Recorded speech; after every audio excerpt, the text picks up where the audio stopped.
ఆషాఢ మాసంలో శుక్లపక్షంలో వచ్చే పంచమిని స్కంద పంచమి అంటారు. 2025లో జూన్ 30వ తేదీనైతే మనకి ఈ స్కంద పంచమి అయితే వచ్చింది. ఈ రోజున సుబ్రహ్మణ్యుడిని ఆరాధించడం వలన జాతకంలో ఉన్న గ్రహ దోషాలు తొలగిపోతాయి.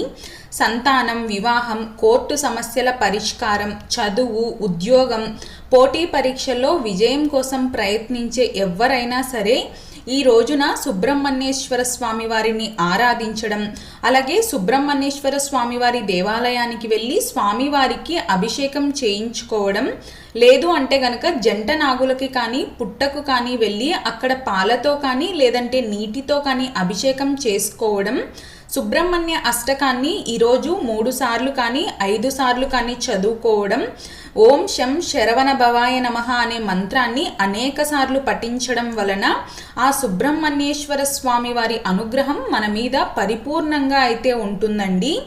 ఇక సుబ్రహ్మణ్యేశ్వర స్వామికి సంబంధించి అనేక స్తోత్రాలు ఏవైనా సరే మీరు పారాయణ చేయొచ్చు. ప్రత్యేకించి సంతానం కోసం కోరుకునే వాళ్ళైతే కనుక చాగంటి కోటేశ్వరరావు గారు చెప్పినటువంటి షణ్ముఖోత్పత్తిని ఈరోజు వినడమైనా సరే చేస్తే చాలా మంచి ఫలితాలు అయితే ఉంటాయి. ఈ రోజున స్వామివారికి ఎర్రటి పుష్పాలని సమర్పించడం, దానితో పాటు చలిమిడిని, వడపప్పుని నైవేద్యంగా సమర్పించడం చేయాలి.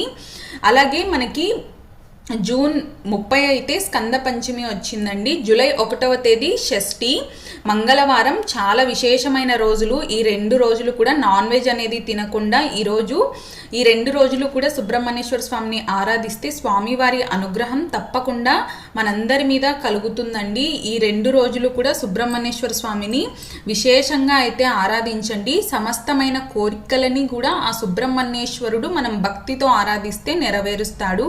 వీడియో నచ్చితే లైక్ చేయండి. మీ ఫ్రెండ్స్ అండ్ ఫ్యామిలీ మెంబర్స్కి వీడియోని షేర్ చేయడం మర్చిపోకండి. వీడియో చూసినందుకు మీకు కృతజ్ఞతలు. ఓం నమః శివాయ.